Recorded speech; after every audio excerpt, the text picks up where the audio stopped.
اعوذ باللہ من الشیطان الرجیم بسم اللہ الرحمن الرحیم یوم تبیض وجوہ وتسود وجوہ فأما الذین اسودت وجوہہم اکفرتم بعد ایمانکم فذوقوا العذاب بما کنتم تکفرون۔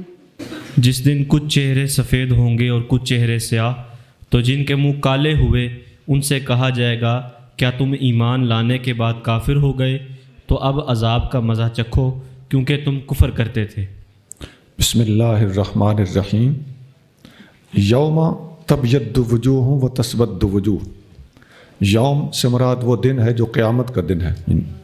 اس دن کچھ چہرے سفید ہوں گے، و تسود اور کالے ہوں گے وجوہ، کچھ چہرے۔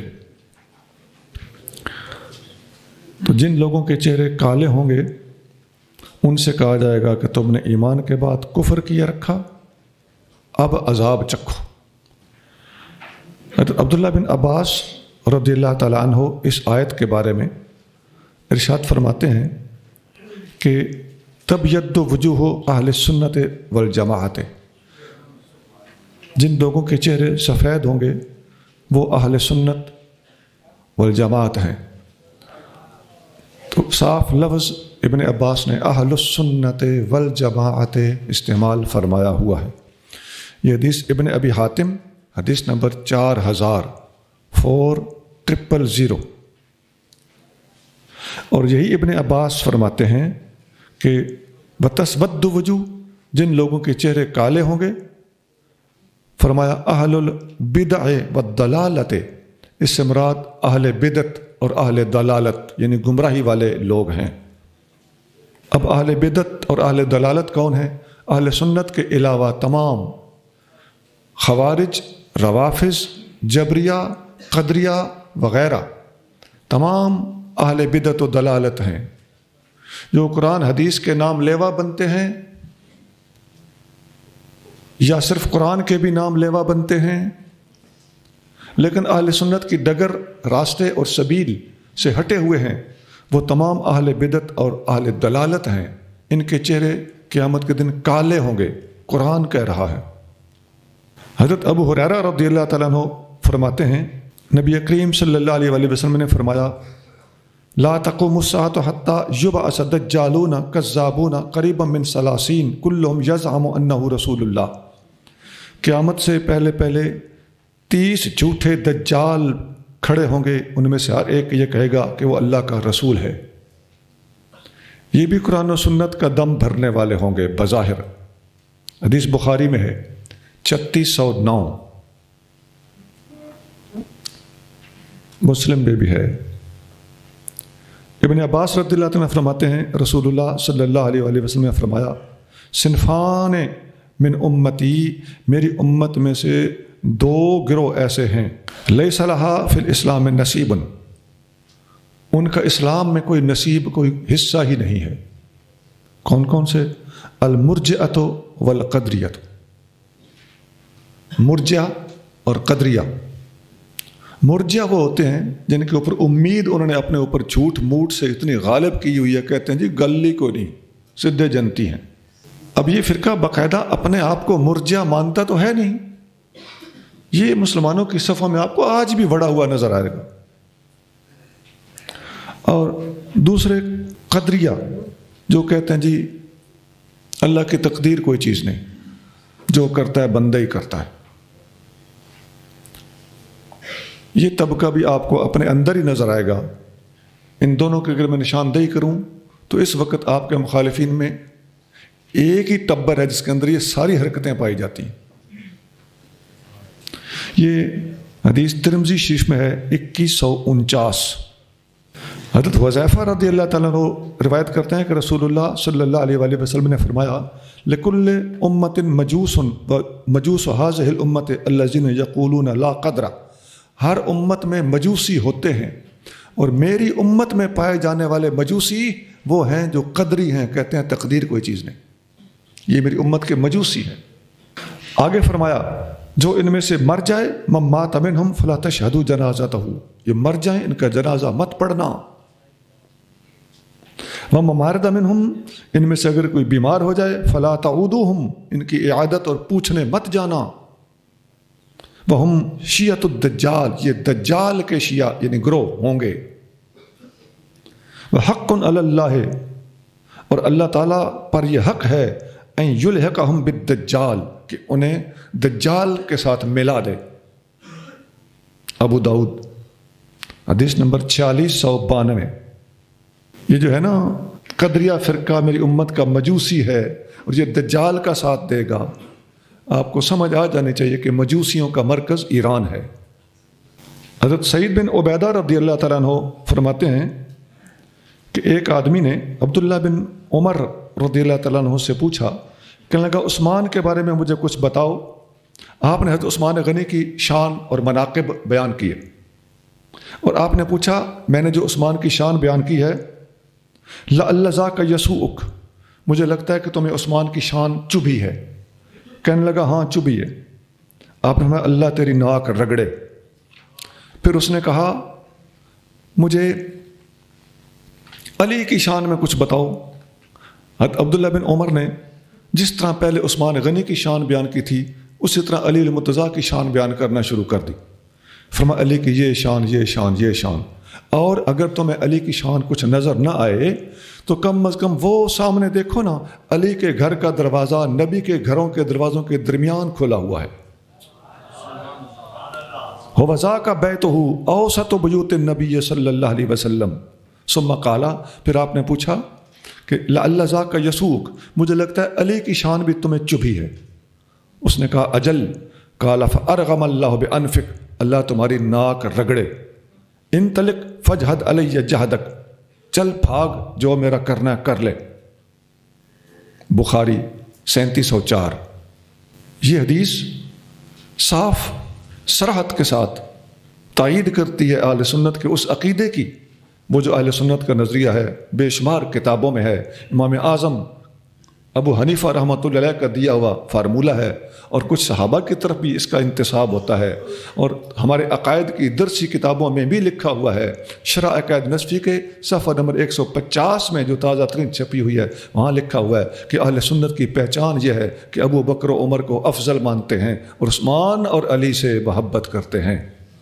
اور عثمان اور علی سے محبت کرنے والا اہل سنت کے عقائد کا یہ جزو اس حدیث کے اندر صاف موجود ہے اور یہ حدیث میں نے بتایا کہ بخاری میں ہے حدیث نمبر 3704.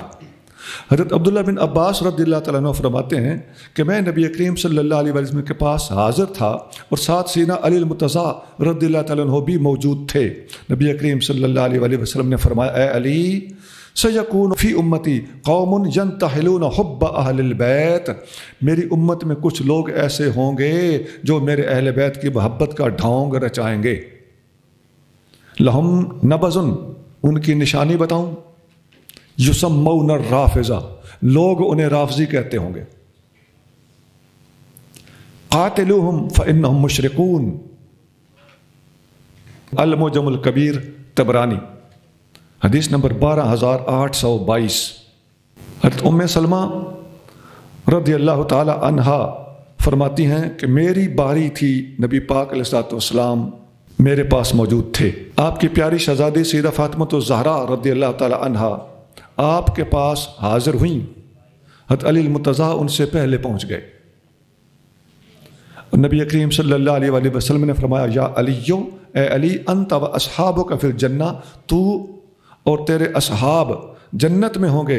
اللہ ہاں ایک بات ہے انہو ممن یزہم انہو یحبک اقوام لیکن تیرے حبدار ایسے بھی ہوں گے جو یہ دعوے کریں گے کہ وہ آپ سے محبت کرتے ہیں.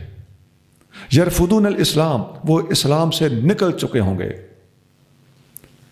ثم یلفظونہ اور پھر اسلام کو اپنی گردن سے اتار کر پھینک چکے ہوں گے. یقرؤون القرآن قرآن پڑھیں گے. لا یجاوز تراقیہم مگر قرآن ان کے حلق سے نیچے نہیں اترے گا. لہم نبذن ان کی نشانی بتا دوں یقال لہم الرافضہ لوگ انہیں رافضی کہتے ہوں گے. فإن ادرکتہم اگر تم انہیں پاؤ فجاہدہم ان کے خلاف جہاد کرنا. فإنہم مشرکون وہ لوگ مشرک ہیں. قلت یا رسول اللہ مل علامت فیہم، میں نے عرض کیا حضور ان کی اور علامت کیا ہے؟ قال لا یشہدون الجمعۃ، فرمایا یہ جمعہ نہیں پڑھیں گے، نہیں نہ پڑھتے، ولا جماعتن، جماعت کے ساتھ آ کے نماز بھی نہیں پڑھیں گے، ویطعنون علی السلف الاول، اور اگلے وقتوں کے گزرے بزرگوں کے اوپر تنقید کریں گے، گزرے ہوئے بزرگوں پر تنقید کریں گے، طعن کریں گے۔ المعجم الاوسط طبرانی حدیث نمبر 6605، مسند احمد حدیث نمبر 811، اور کئی کتابوں میں ہے۔ مسند احمد کا حوالہ کافی۔ حضرت ابو ہریرہ رضی اللہ تعالیٰ عنہ روایت کرتے ہیں رسول اللہ صلی اللہ علیہ وآلہ وسلم نے فرمایا سیکون فی آخر الزمان ناس، آخری زمانے میں کچھ لوگ ایسے ہوں گے میری امت میں سے، یحدثونکم، تمہارے سامنے ایسی ایسی حدیثیں پیش کریں گے، بما لا تسمعوا بہ انتم، جو تم نے پہلے نہیں سنی ہوں گی، ولا آباؤکم، تمہارے آباء و اجداد نے بھی نہیں سنی ہوں گی، یعنی کتابوں میں ہوں گی ہی نہیں، آباء و اجداد کے نہ سننے کا یہ مطلب ہے۔ فَإِيَّاكُمْ وَإِيَّاهُمْ، ایسے لوگوں سے بچ کے رہنا۔ فقیر کا ایک پورا کلپ ہے نیٹ پر جس میں نے ایسی حدیثیں بتائی ہیں جو اس قسم کے لوگوں نے گھڑ کے لانچ کی ہوئی۔ یہ حدیث مسلم شریف کے مقدمے میں حدیث نمبر 15 ہے، 2 جگہ ہے، 15 بھی اور 16 بھی۔ حضرت ابو ذر غفاری رضی اللہ تعالیٰ عنہ فرماتے ہیں کہ رسول اللہ صلی اللہ علیہ وآلہ وسلم نے فرمایا من فارق الجماعت شبرا فقد خلع ربقۃ الاسلام من عنقہ، جس نے مسلمانوں کی جماعیت اور جماعت کو ایک بالشت بھی چھوڑا، ایک گٹھ بھی سجے کھبے ہوا مسلمانوں کے اجماع اور جمہور سے اور جماعت سے، اس نے اپنی گردن سے اسلام کی رسی اتار دی۔ مسند احمد، ابو داؤد، 2 کتابوں میں ہے، ابو داؤد حدیث نمبر 4758، 4758۔ آپ دیکھتے آ رہے ہیں کہ مسلمانوں کی اجتماعیت اور جمہور کی کتنی بڑی اہمیت ہے، ان سے ہٹنے والا اسلام کی رسی گردن سے اتار پھینکتا ہے۔ اور ان بیلیوں کی اپنی کتاب کا حوالہ میں نے ایک دفعہ پہلے بھی دیا تھا، اس میں لکھا ہوا ہے کہ سینا امام جعفر صادق کی طرف منسوب کر کے لکھا ہے وما احد اعدى لنا ممن ينتحل مودتنا، ہمارا سب سے بڑا دشمن ہے ہی وہ جو ہماری محبت کا دعویٰ کرتا ہے۔ اس وقت اپنے یعنی دشمنوں کی آپ نشاندہی کرتے ہیں، جو ہماری محبت کا دم بھر رہے ہیں یہی آج ہمارے سب سے بڑے دشمن ہیں۔ رجال کشی ان کی اپنی کتاب ہے، اس کا صفحہ نمبر 373، 373۔ یہ میں آپ کو ساری حدیثیں لکھا رہا ہوں اس آیت کے تحت کہ قیامت کے دن کچھ چہرے سفید ہوں گے، کچھ چہرے کالے ہوں گے۔ سفید چہرے ہوں گے اہل سنت کے، باقی کالے چہروں والی ساری تفصیل میں آپ کے سامنے کبھی ختم نبوت کے منکرین کے حوالے سے، کبھی قدریہ جبریہ کے حوالے سے، کبھی تمام اہل بدعت کے حوالے سے، کبھی روافض کے حوالے سے، کبھی خوارج کے حوالے سے سب بتا رہا ہوں۔ نبی کریم صلی اللہ علیہ وآلہ وسلم نے خوارج کے بارے میں ارشاد فرمایا کہ میرے بعد ایک قوم ہوگی جو مسلمانوں کے ساتھ جنگ کریں گے، بت پرستوں کو کچھ نہیں کہیں گے، لیکن مسلمانوں کو بت پرست سمجھتے ہوئے ان کے خلاف قتال کریں گے۔ اور صحابہ فرماتے ہیں، ایک صحابی کہتے ہیں میں گواہی دیتا ہوں کہ علی نے ان کے خلاف جنگ لڑی تھی، یہ جنگ نہروان ہوئی تھی ان کے خلاف۔ یہ حدیث بخاری میں متعدد مقامات پر موجود ہے اور بخاری میں 7560 نمبر ہے۔ خوارج کی نشانیاں، نبی پاک علیہ الصلوۃ والسلام پر شریعت کی روشنی میں اپنی نام نہاد گرفت، نبی پاک صلی اللہ علیہ وسلم کی حدیثوں کا انکار، جھوٹ کو کفر سمجھنا، مسلمانوں کو قتل کرنے کے جواز کا فتویٰ دینا، حضرت علی المرتضیٰ رضی اللہ تعالیٰ عنہ کہ چوتھے خلیفہ برحق ہونے کا انکار کرنا۔ اور سادہ لفظوں میں بولوں تو 4 یار کے نعرے پر اعتراض انہی کو ہوتا ہے، کیونکہ یہ چوتھے یار کو نہیں مانتے، یہ 2 کو ہی یار مانتے، تیسرے کو بھی نہیں مانتے۔ تمام صحابہ پر تمام اہل بیت، حضرت علی مرتضیٰ اکیلے نہیں، عثمان غنی، حضرت امیر معاویہ، عمر بن عاص، سب کو کافر کہنے والے خارجی ہوتے تھے. یہ ان کا رویہ تھا. انہوں نے ان سب کے خلاف یہ آیت پڑھی تھی، ان الحکم الا للہ.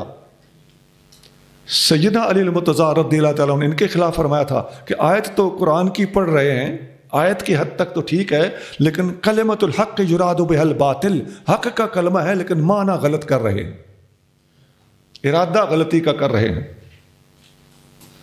اور روافض کی نشانیاں کیا ہیں؟ ابو بکر و عمر کی افضلیت کا انکار کرنا، اور صحابہ کرام پر طعن و تشنیع کرنا، اہل بیت کی محبت کا ڈھونگ رچانا، اما عائشہ صدیقہ کی پاک دامنی پر اعتراض کرنا، اہل بیت اطہار کو نہ صرف تمام صحابہ، ابو بکر و عمر کی خصوصی بات کر رہا ہوں، ان کو ان سے نہ صرف ان سے بڑھانا بلکہ ان کے عقائد پر غور کرو تو نبی پاک علیہ الصلوۃ والسلام پر بھی بڑھانا. اور جو علماء نے ان کی نشانی بیان کی ہے وہ یہ ہے کہ جب بھی تم دیکھو کوئی بندہ اہل سنت کو خارجی یا ناسبی کہہ رہا ہے تو سمجھ جاؤ کہ یہ خود رافضی ہے. گل مک گئی. اب آپ کے خلاف جو کوئی بولے، یہ لفظ بولتا جائے، سمجھ جاؤ اہل سنت کو. یار جو چوتھا یار مرتضیٰ کریم کو مانتا ہے، نعرہ حیدری بھی لگاتا ہے، اسے یہ خارجی اور ناسبی بنائے بیٹھا ہے. صاف سمجھ جاؤ کہ یہ خود کون ہے؟ رافضی. یہ قول امام اہل سنت نے بھی لکھا ہے، امام لالکائی نے بھی لکھا ہے، اعلیٰ حضرت نے اور حضور غوث پاک نے بھی لکھا ہے. حضور غوث پاک فرماتے ہیں علامت الروافض، رافضیوں کی نشانی یہ ہے. غوث پاک فرما رہے ہیں غنیۃ الطالبین میں، رافضیوں کی نشانی یہ ہے. کیا فرمایا؟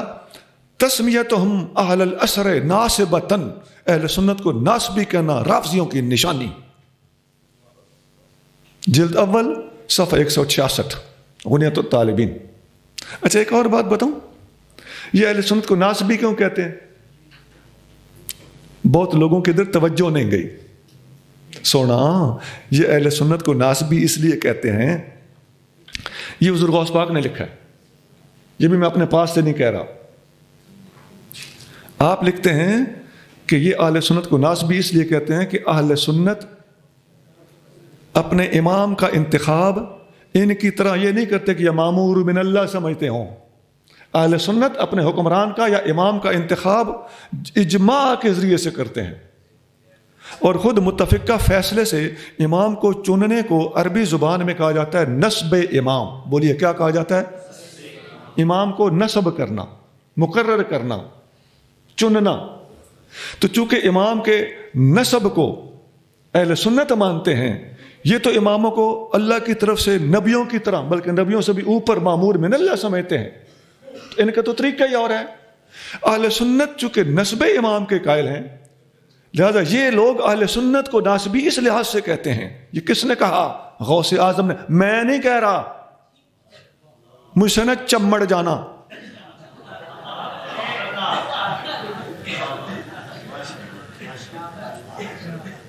جاؤ اپنے ضمیر سے سوال کرتے رہو. علمی بات کا جواب علم سے ہونا چاہیے.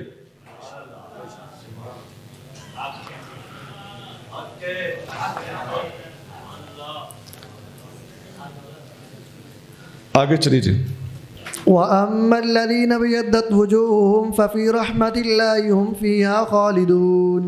اور وہ جن کے منہ سفید ہوئے وہ اللہ کی رحمت میں ہیں، وہ اس میں ہمیشہ رہیں گے. ہاں، جن کے چہرے سفید ہوں گے ففی رحمت اللہ، وہ اللہ کی رحمت میں ہوں گے. ہم فیہا خالدون، وہ اس میں ہمیشہ رہیں گے. یہ خالدون کا لفظ بتا رہا ہے کہ یہاں رحمت سے مراد جنت. آگے چلیے. تِلْكَ آیات اللہ نتلوها علیک بالحق وما اللہ یرید ظلما للعالمین. یہ اللہ کی آیتیں ہیں کہ ہم انہیں آپ پر حق کے ساتھ تلاوت فرماتے ہیں، اور اللہ جہان والوں پر ظلم نہیں چاہتا. ہاں، یہ حق کی آیتیں ہیں، جتنا آپ نے بتایا یہ حق ہے.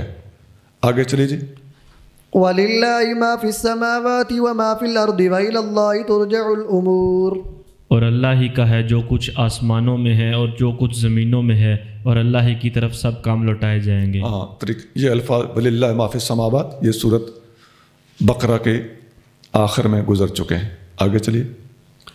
كنتم خير أمة أخرجت للناس تأمرون بالمعروف وتنهون عن المنكر وتؤمنون بالله ولو آمن أهل الكتاب لكان خيرا لهم منهم المؤمنون وأكثرهم الفاسقون۔ تم بہترین امت ہو ان سب امتوں میں جو لوگوں کے لیے ظاہر کی گئیں۔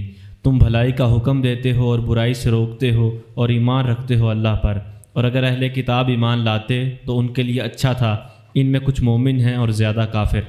تم بہترین امت ہو، یہ خبر دی جا رہی ہے۔ اس سے پہلے آیت نمبر 104 میں کیا تھا؟ وَلْتَكُمْ مِنْكُمْ أُمَّةٌ، تم میں ایک گروہ ایسا ہونا چاہیے جو دین کی تبلیغ کرے۔ وہ تھا حکم، اور یہاں ہے خبر۔ اے میرے محبوب کی امت، تم بہترین امت ہو۔ کنتم خیر امتن کے الفاظ سے علماء نے استدلال کیا ہے کہ اس امت کا متفق کا فیصلہ کبھی غلط نہیں ہو سکتا، اس لیے اہل سنت اجماع کی حجیت کے قائل ہیں۔ اس کی تائید کرنے والی اور بھی آیتیں ہیں، وہ سبیل المومنین والی آیت، صراط مستقیم والی آیت، اور الذین انعم اللہ علیہم من النبیین والصدیقین والشہداء والصالحین والی آیت۔ اس قسم کے دلائل سے ثابت ہے کہ اس امت کا اجماع اور جمہوری فیصلہ ہمیشہ حق کا فیصلہ ہوگا، اور اسی کے ساتھ لگ کے رہنے میں ہی خیریت بھی ہے، عافیت بھی ہے۔ اس آیت میں اطلاع دی جا رہی ہے، اے میرے محبوب کی امت، تم بہترین امت ہو، تمہیں لوگوں کے لیے نکالا گیا ہے۔ اس کے دو معنی ہیں، تمہیں نکالا گیا ہے یعنی تمہارا کام ہی اصلاح انسانیت ہے، اور یا اخرجت للناس، یہ صفت ہو تمام امتوں کی جو آپ سے پہلے امتیں دنیا میں آئیں، ان سب میں جو دنیا میں لوگوں کے لیے نکالی گئی تھیں، ان سب میں تم سب سے اونچی امت ہو۔ دونوں معنی درست ہو سکتے ہیں۔ اور کیوں اچھی امت ہو تم؟ وجہ اعزاز کیا ہے؟ فرمایا تأمرون بالمعروف وتنہون عن المنکر، تم نیکی کا حکم دیتے ہو اور برائی سے روکتے ہو۔ یہ ہے ہمارے افضل ہونے کی علت۔ اس امت کے افضل ہونے کا ایک سبب یہ ہے کہ افضل نبی کی امت ہے، یہ آقا کی برکت۔ دوسرا سبب یہ ہے کہ یہ امت ختم نبوت کے بعد کسی نبی کی منتظر نہیں، بلکہ اپنے محبوب نبی صلی اللہ علیہ وآلہ وسلم کی سنت پر عمل کرتے ہوئے آپ کے دین کا پرچار خود کرتی ہے۔ اس کے بعد فرمایا وَتُؤْمِنُونَ بِاللَّهِ، اور تم اللہ پر ایمان لاتے ہو۔ اب اللہ پر ایمان تو سابقہ امتیں بھی لاتی تھی نا، تو یہاں اللہ پر ایمان لانے کا ذکر پہلے اس لیے نہیں کیا، یہ بعد میں رکھا ہے کہ تم بہترین امت ہو، تم اللہ کو مانتی ہو۔ یہ نہیں، تم بہترین امت ہو، تم امر و نہیں کرتے ہو، اور اللہ کو ماننا تو سب میں تھا، لیکن تمہارا وجہ امتیاز اللہ کو ماننا نہیں ہے، تمہاری وجہ امتیاز امر و نہیں ہے، اس لیے امر و نہیں کو پہلے بیان کیا گیا۔ آگے فرمایا وَلَوْ آمَنَ أَهْلُ الْكِتَابِ، اگر اہل کتاب یہودی اور عیسائی ایمان لے آتے تو لَكَانَ خَيْرًا لَهُمْ، یہ ان کے لیے بہت اچھا ہوتا۔ اس سے پتہ چلتا ہے کہ اہل کتاب جو ایمان ان میں سے لے آئے سو لے آئے، باقی اہل کتاب جنہوں نے نبی پاک صلی اللہ علیہ وسلم کا کلمہ نہیں پڑھا وہ صاحب ایمان نہیں ہے۔ ان کے لیے تو کہا جا رہا ہے کاش ایمان لے آتے، تو وہ بیلیور نہیں ہے۔ بیلیونگ اسی وقت ثابت ہوگی جب لا الہ الا اللہ محمد رسول کی ببانگے دوہل گواہی دیں گے۔ اور یہ جو جماعت کی حجیت ہے اور اجماع کی حجیت ہے، سب سے پہلا خطاب کنتم خیر امتن، تم بہترین امت ہو، اس کے سب سے پہلے مخاطب کون ہے؟ صحابہ کرام۔ نبی پاک علیہ الصلوۃ والسلام کے زمانے والے صاحب ایمان اس کے پہلے مخاطبین ہیں۔ تو ان کے بارے میں نبی پاک علیہ الصلوۃ والسلام فرماتے ہیں کہ لا تسبوا اصحابی، میرے صحابیوں کو گالیاں نہ دیا کرو۔ اگر تم میں سے کوئی بندہ اود پہاڑ کے برابر سونا بھی خرچ کرے تو ان کے ایک مٹھی جو کے برابر بھی نہیں ہو سکتا۔ وجہ کیا ہے؟ انہوں نے حضور کو دیکھا ہے، حضور کے زمانے میں حضور کی غلامی کی ہے، اور حضور کے ساتھ اس دین اسلام کی بنیادوں میں ان کا خون بہا گیا ہے۔ تم قیامت تک ذکر و اذکار کرتے رہو، عبادات کرتے رہو، جہاد کرتے رہو، شہید ہوتے رہو، تمہاری ساری نیکیاں تمہیں بھی ملیں گی، لیکن سب کی سب گن چن کے صحابہ اکرام کے کھاتے میں جا رہی ہیں، اور صحابہ اکرام سمیت پوری امت کے اعمال نبی پاک علیہ الصلوۃ والسلام کے کھاتے میں جا رہے ہیں، کیونکہ سب عطا ان کی ہے۔ آقا صلی اللہ علیہ وسلم خود بھی 2 قربانیاں دیتے تھے، ایک اپنے طرف سے، ایک پوری امت کی طرف سے۔ ترمذی میں حدیث ہے، اور سیدنا علی المرتضیٰ رضی اللہ تعالیٰ عنہ کو حضور نے وصیت فرمائی تھی، اے علی میرے بعد 2 قربانیاں دینا، ایک اپنی طرف سے، ایک میری طرف سے۔ انس بن مالک رضی اللہ تعالیٰ عنہ بھی روایت کرتے ہیں کہ میں ہر سال 2 قربانیاں دیتا ہوں، ایک اپنی طرف سے، ایک اپنے آقا و مولا محمد کریم صلی اللہ علیہ وسلم کی طرف سے۔ آج بھی امتی اگر حضور کی طرف سے قربانی دے تو امتی کی خوش نصیبی ہے۔ حضور کو قربانیوں کی کیا حاجت؟ حضور کی طرف سے قربانی دینے والا اپنا بھلا کرتا ہے۔ سمجھانا یہ چاہتا ہوں، عرض یہ کرنا چاہتا ہوں کہ حضور کریم صلی اللہ علیہ وسلم قربانی اربوں خربوں کی تعداد میں امت کی طرف سے دیں تو ایک بکرا کتنا آئے گا؟ کسی کو بال بھی نہیں آئے گا، ریشہ بھی نہیں آئے گا، ایسا ہے کہ نہیں؟ تو کتنا ثواب؟ جواب یہ ہے کہ سونا، ہم لوگ اود پہاڑ کے برابر سونا خرچ کریں تو جس کے صحابی کے ایک مٹھی جو کے برابر ہمارا اود پہاڑ جیسا سونا نہیں ہو سکتا، اس نبی کی اپنی کیا شان ہوگی؟ اس ہستی کے مٹھی جو کا کتنا وزن ہوگا، اور مٹھی جو تو کیا اس کے بکرے کا کتنا وزن ہوگا۔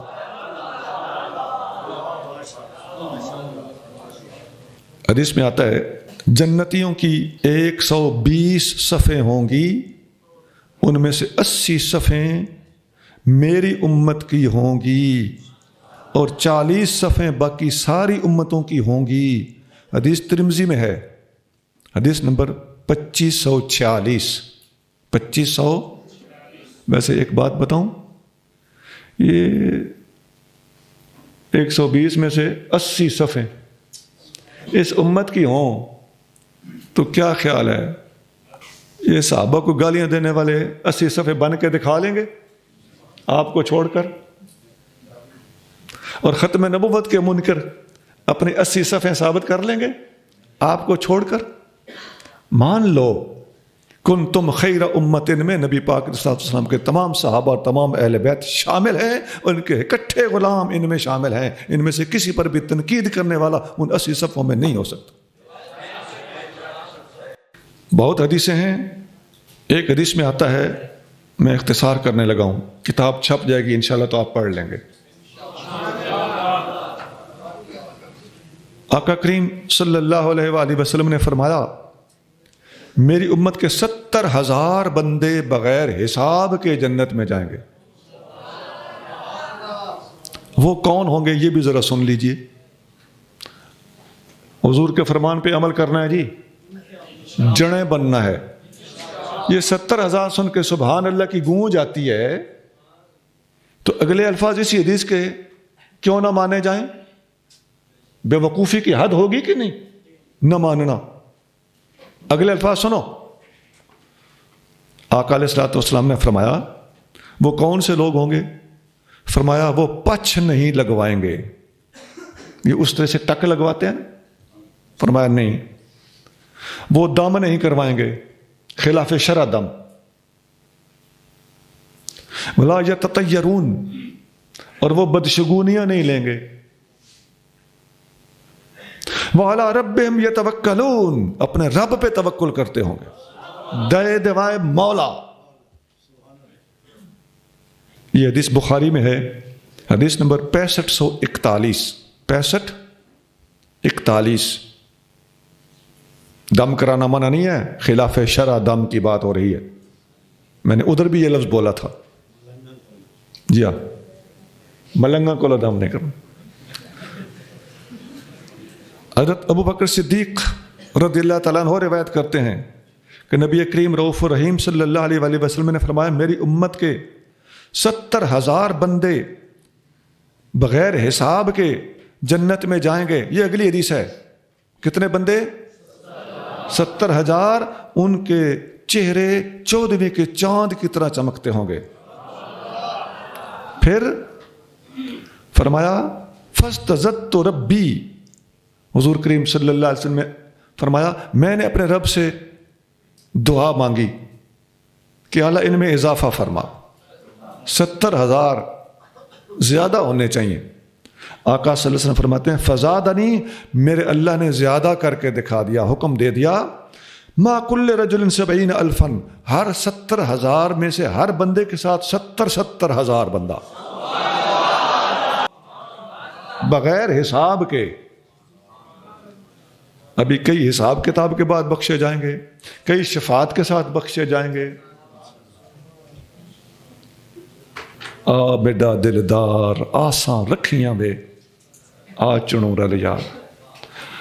مسکینوں نے بھی آساں رکھی ہوئی، کہیں نہ کہیں تو ناخن اڑ ہی جائے گا، دندی اٹک ہی جائے گی، کوئی نہ کوئی رسی کا سرا ہمیں بھی عطا کر ہی دیا جائے گا، کوئی نہ کوئی جھوٹ ہمارا بھی بک ہی جائے گا. یہ حدیث مسند احمد میں ہے، حدیث نمبر 23 صحیح لغیرہ. بہت حدیثیں جی، آگے چلیے. اس امت کی شان کے بارے میں بڑی حدیثیں، آپ مطالعہ والے لوگ جانتے ہیں، مشکات شریف کے آخر میں ثواب ہذہ الامہ کا پورا چیپٹر موجود ہے اس امت کی شان اور اس امت کے فضائل پر. چلیے جی. لن يضروكم إلا أذى وإن يقاتلوكم يولوكم الأدبار ثم لا ينصرون. وہ تمہیں کوئی ضرر نہ پہنچا سکیں گے بجز زبانی تکلیف دینے کے، اور اگر وہ تم سے لڑیں تو تمہارے سامنے سے پیٹھ پھیر جائیں گے، پھر ان کی مدد نہ ہوگی. یہ کس کی بات ہو رہی ہے؟ پچھلی آیت میں ولو آمن اہل الکتاب، کاش اہل کتاب ایمان لے آتے. یہ ان کی بات ہو رہی ہے کہ یہ آپ لوگوں کے پیچھے پڑے رہیں گے، انشاءاللہ بگاڑ کچھ نہیں سکیں گے. نہ اندرے مار لینا، زبان درازی کر لینا، گلے شکوے کر لینا، تو ان کے گلوں شکووں چھوٹی موٹی باتوں اور نہ اندر خراش سے ڈرنے کی کوئی ضرورت نہیں ہے. حتمی نقصان یہ تمہیں کبھی نہیں پہنچا سکتے. میرے ایک پیر بھائی حضرت میاں صاحب، میاں محمد بخش صاحب کھڑی شریف والے، ان کے دربار پہ حاضر ہوئے، میں بھی ساتھ تھا. ہم نے جو کوئی ٹوٹا پھوٹا طریقہ آتا ہے مراقبے کا، مراقبہ کیا ہے. تو میرے پیر بھائی جو میرے ساتھ تھے، ان سے میاں صاحب کی گفتگو ہوئی. اس نے میاں صاحب سے عرض کیا حضور لوگ پیچھے پڑے ہوئے ہیں، آپ نے فرمایا کبھی تمہارا کچھ بگاڑ بھی سکیں؟ سبحان اللہ. آواز سگاں کم نہ کند رزق گدارا. کتوں کی آواز گداگر کے رزق کو کم نہیں کر سکتی. اور اگر آمنا سامنا ہو جائے، جنگ ہو جائے تمہاری اہل کتاب کے خلاف، تو یہ پیٹھ پھیر کے بھاگیں گے. یہ وہ آیت ہے جس کی وجہ سے ہم مسلمانوں کو حوصلہ دیتے ہیں کہ تم بزدلی نہ دکھاؤ، ایسے ڈرے ہوئے ہو، سپر پاور ہے تو اللہ کی ہے، اور اللہ کے بعد اگر کوئی سپر پاور ہے تو اسلام ہے. آگے چلیے. ضربت عليهم الذلة أينما تقفوا إلا بحبل من الله وحبل من الناس وباءوا بغضب من الله وضربت عليهم المسكنة ذلك بأنهم كانوا يكفرون بآيات الله ويقتلون الأنبياء بغير حق ذلك بما عصوا وكانوا يعتدون. ان پر خواری لازم کر دی گئی، وہ جہاں بھی پائے جائیں بجز اس کے کہ کبھی اللہ کی رسی اور کبھی لوگوں کی رسی کے ساتھ انہیں سہارا مل جائے، اور وہ غضب الہی کے سزاوار ہوئے، اور لازم کر دی گئی ان پر محتاجی، یہ اس لیے کہ وہ اللہ کی آیتوں سے کفر کرتے اور نبیوں کو ناحق قتل کرتے تھے. یہ سب کچھ اس لیے ہوا کہ انہوں نے نافرمانی کی اور وہ حد سے تجاوز کرتے تھے. یہودیوں پر ذلت تھوپ دی گئی ہے، خواری ان کا نصیب کر دی گئی ہے، یہ جہاں بھی جائیں گے ذلیل ہو کے رہیں گے۔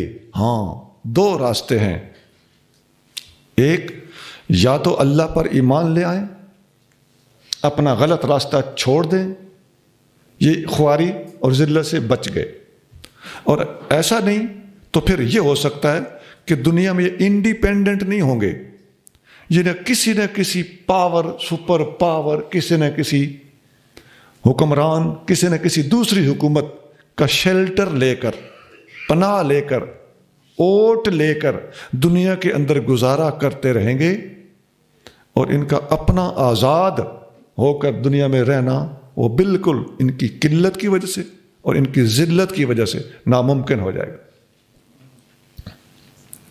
اور یہ اللہ کا غضب لے کر لوٹے۔ یہ ہے وباء بغضب من اللہ کا غضب لے کر لوٹے۔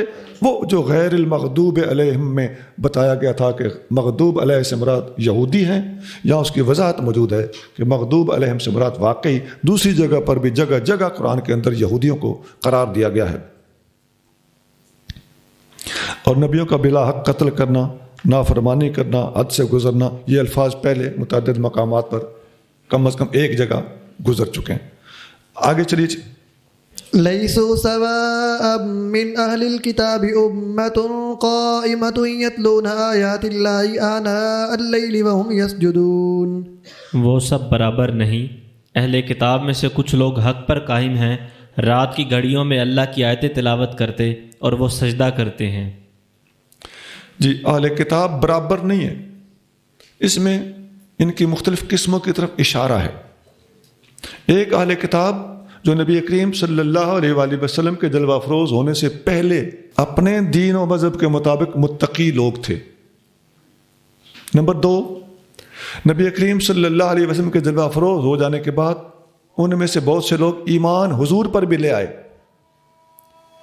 یہ دونوں تعریف شدہ اور تحسین کے لائق لوگ ہیں۔ اور تیسرے وہ جو نبی کریم صلی اللہ علیہ وسلم پر ایمان نہیں لائے اور اپنے کفر پر ڈٹے رہے، یہ وہ لوگ ہیں جن کے خلاف قرآن اپنی آیتیں ارشاد فرماتا ہے۔ اگرچہ ان کے اندر بھی لوگوں کے اندر فرق موجود ہے، کوئی شدت میں زیادہ ہے، کوئی شدت میں تھوڑا ہے، تو جتنا کوئی شدت میں زیادہ ہے اتنا زیادہ قابل مذمت ہے، لیکن نفس انکار اور نفس کفر کی وجہ سے یہ تیسرا طبقہ سارا آپس میں برابر ہے۔ يؤمنون بالله واليوم الآخر ويأمرون بالمعروف وينهون عن المنكر ويسارعون في الخيرات وأولئك من الصالحين۔ اللہ اور قیامت کے دن پر ایمان لاتے ہیں اور نیکی کا حکم کرتے اور برائی سے روکتے ہیں اور نیک کاموں میں ایک دوسرے سے جلدی کرتے ہیں، اور وہ لوگ نیکوں میں سے ہیں۔ جی، اللہ پر بھی ایمان رکھتے ہیں۔ وہ جو ان کے مختلف گروہ ہیں ان میں سے ایک گروہ کی بات ہو رہی، تو مراد یہ ہے کہ یہ وہ گروہ ہے جو مسلمان ہو چکا ہے، تو اپنے بنیادی طور پر اہل کتاب میں سے ہونے اور نسلی اعتبار میں سے ان کا خاندانی بندہ ہونے کے حوالے سے یہ بات کی جا رہی ہے کہ بیسیکلی وہ اہل کتاب ہی تھے، لیکن اب ایمان لانے کے بعد اللہ پر ایمان لائے، آخرت پر ایمان لائے، نیکی کا حکم دیتے ہیں، برائی سے منع کرتے ہیں، اور بھلائی کے کاموں میں یسارعون، ایک دوسرے سے بھی آگے بڑھنے کی کوشش کرتے ہیں۔ یہی وہ لوگ ہیں جو صالحین ہیں۔ آگے چلیے۔ وما يفعلوا من خير فلن يكفروه والله عليم بالمتقين۔ اور جو کچھ وہ بھلائی کرتے ہیں اس کی ناقدری نہیں کی جائے گی، اور اللہ خوب جانتا ہے پرہیزگاروں کو۔ جی، آسان آیت ہے، کسی کا کام، عمل، نیکی اللہ تعالیٰ ضائع نہیں کرتا۔ آگے چلیے۔ ان الذين كفروا لن تغني عنهم اموالهم ولا اولادهم من الله شيئا واولئك اصحاب النار هم فيها خالدون۔ بے شک جن لوگوں نے کفر کیا ان کے مال اور اولاد انہیں اللہ سے کچھ نہ بچا سکیں گے، اور وہ دوزخی ہیں، انہیں ہمیشہ اسی میں رہنا ہے۔ جن لوگوں نے کفر کیا ان کے اموال اور ان کی اولادیں، یہ دو چیزیں ہیں جن پر کافروں کا بڑا مان ہوتا تھا۔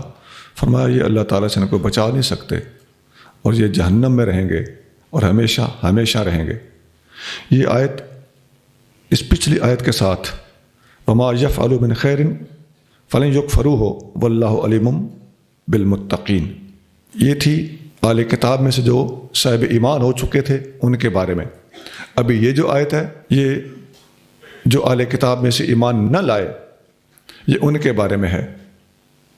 حدیث میں آتا ہے، ابن مسعود رضی اللہ تعالیٰ عنہ فرماتے ہیں کہ ایک دفعہ رسول اللہ صلی اللہ علیہ وسلم نے عشاء کی نماز بڑی تاخیر سے پڑھی، پھر بڑی دیر کے بعد مسجد میں تشریف لائے۔ یہ گھڑیوں کا سسٹم تو اس وقت تھا نہیں، جس وقت نبی کریم صلی اللہ علیہ وسلم تشریف لاتے تھے اسی وقت جماعت کھڑی کر دی جاتی تھی، لوگ انتظار میں تھے۔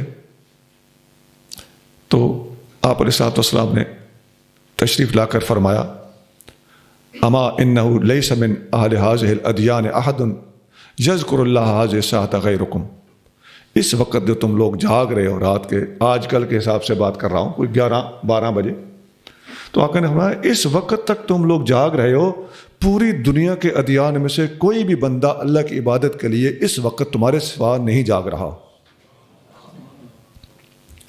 تو اس وقت اللہ تعالیٰ نے یہ آیتیں نازل کی تھیں جو اس سے پہلے گزری ہیں، لیسو سوا، حتیٰ کہ آیت پڑھ کے حضور صلی اللہ علیہ وسلم یہاں پہنچے، اللہ کا یہ قرآن یہاں تک اترا، وما تفعلوا من خیر فلن تکفروہ، یہ فلن یکفروہ ہونا چاہیے جی، ادھر کتابت کی غلطی ہے، میں نوٹ کر رہا ہوں، فلن یکفروہ ہونا چاہیے، ہو سکتا ہے یہ کوئی دوسری قرات ہو، واللہ علیم بالمتقین۔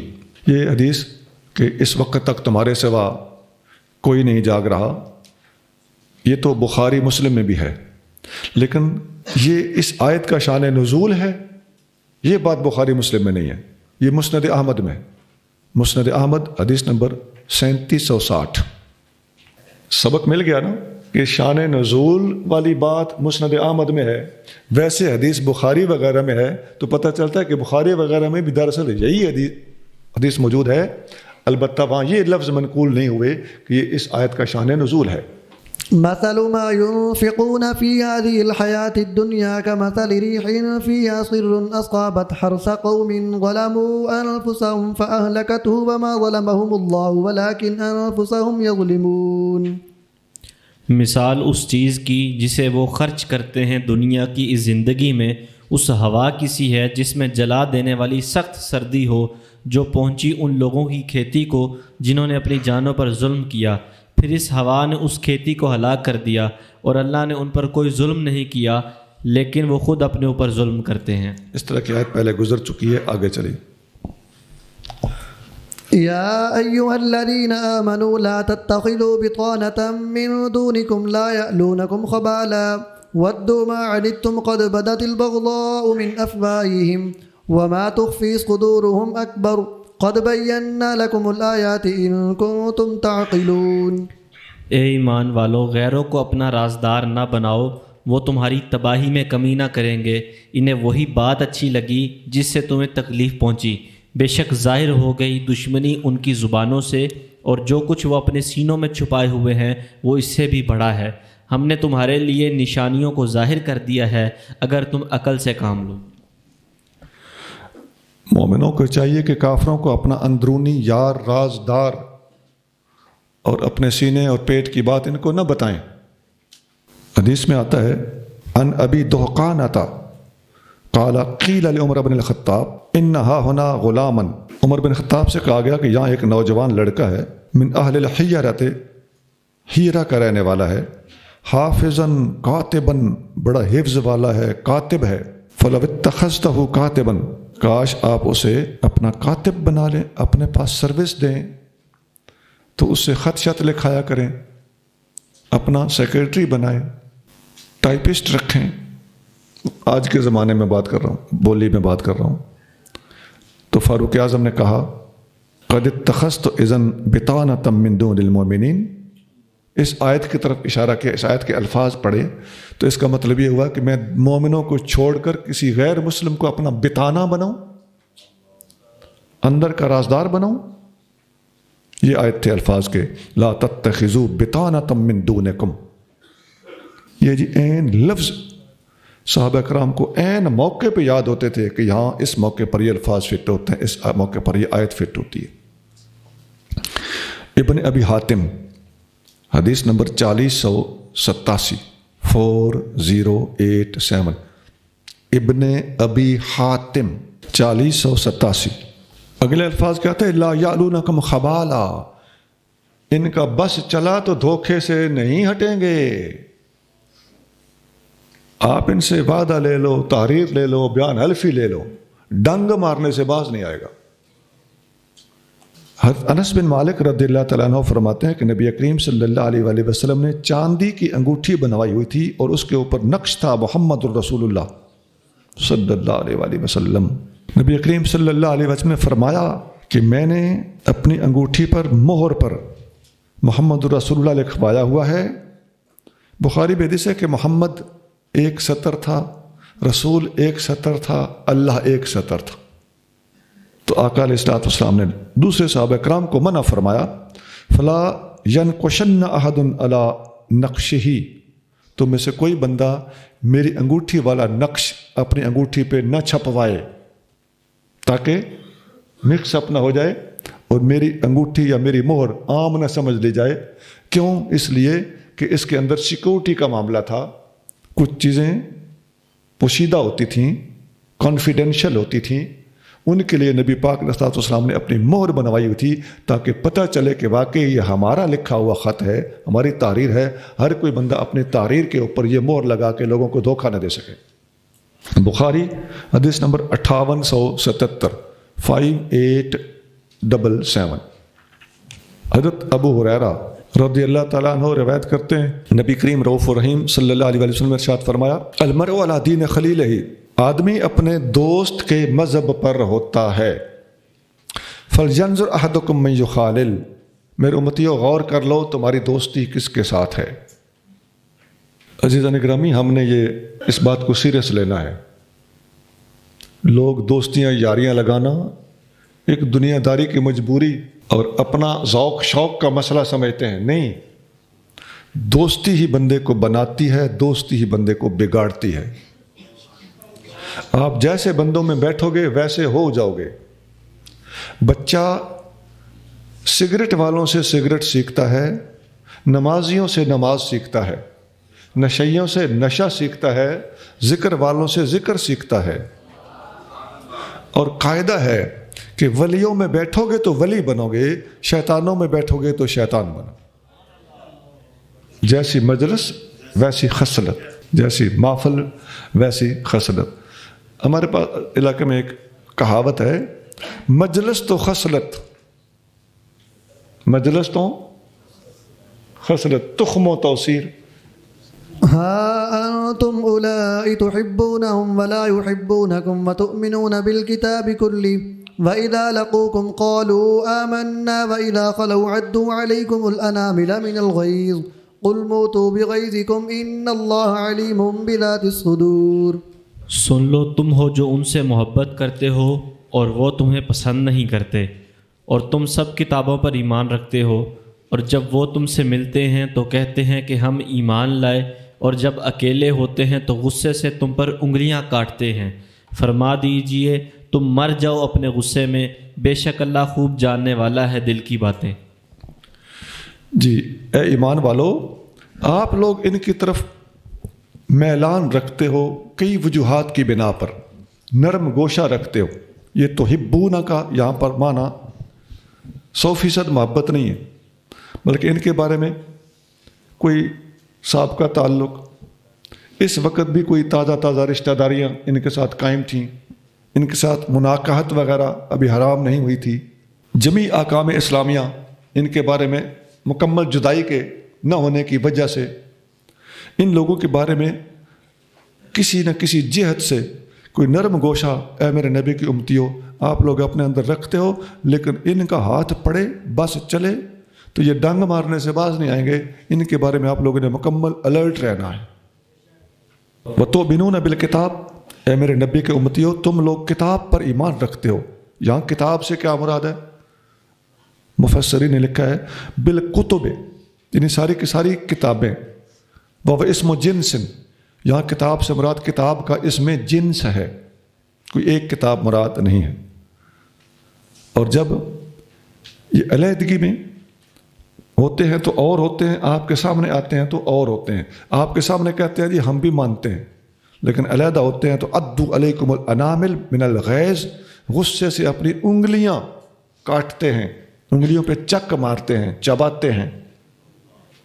قل، محبوب فرما دیجئے، موتوا بغیظکم، اپنے غصے میں جل جاؤ، مر جاؤ۔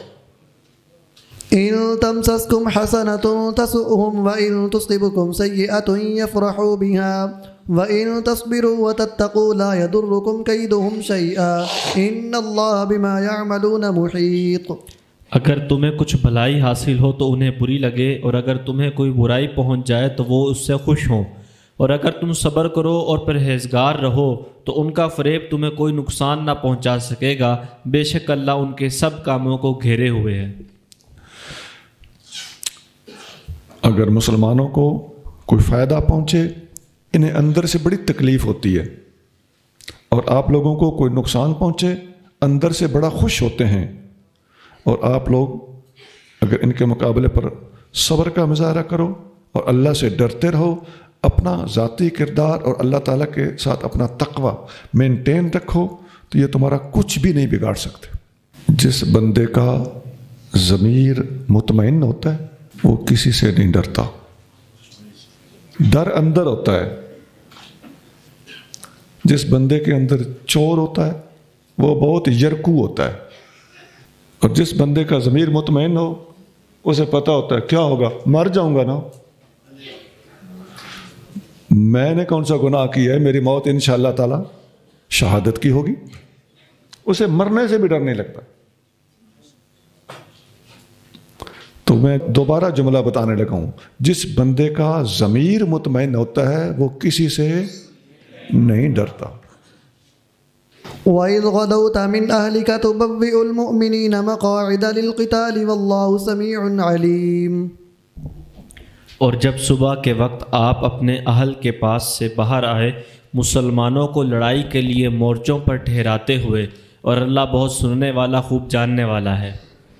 جب آپ صبح کے وقت اپنے اہل خانہ سے باہر آئے اور مومنوں کو جنگ کے لیے تیار فرما رہے تھے تو اللہ تعالیٰ دیکھ رہا تھا۔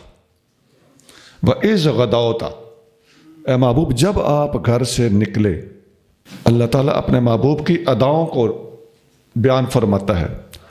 قَدْ نَرَا تَقَلُّبَ وَجْهِكَ، آپ نے آسمان کی طرف دیکھا، اللہ فرماتا ہے میں دیکھ رہا تھا۔ وَإِذْ غَدَوْتَ مِنْ أَهْلِكَ، آپ اپنے گھر سے نکلے، میں دیکھ رہا تھا۔ الَّذِي يَرَاكَ حِينَ تَقُومُ، محبوب آپ کھڑے ہوتے ہو تو میں آپ کو دیکھتا ہوں۔ وَتَقَلُّبَكَ فِي السَّاجِدِينَ، آپ نماز کے لیے مسجد میں آتے ہو تو میں دیکھتا ہوں، آپ مسجد سے واپس جاتے ہو تو میں دیکھتا ہوں۔ اور وَإِنَّكَ بِأَعْيُنِنَا، آپ ہر وقت ہماری نگاہ قدرت میں ہو۔ اور جسے رب خود کہتا ہو کہ میں دیکھتا ہوں، سونا دیکھنے کی اللہ تعالیٰ مجھے احسان ہے نا، الاحسان، احسان کیا ہے؟ ان تعبد اللہ کأنک تراہ، احسان یہ ہے کہ تو عبادت اللہ کی ایسے کرے جیسے تو اسے دیکھتا ہے۔ وَإِن لَمْ تَكُنْ تَرَاهُ، اگر تو اللہ کو نہیں دیکھتا، فَإِنَّهُ يَرَاكَ، تو پھر یہ سوچ کہ تیرا اللہ تجھے دیکھتا ہے۔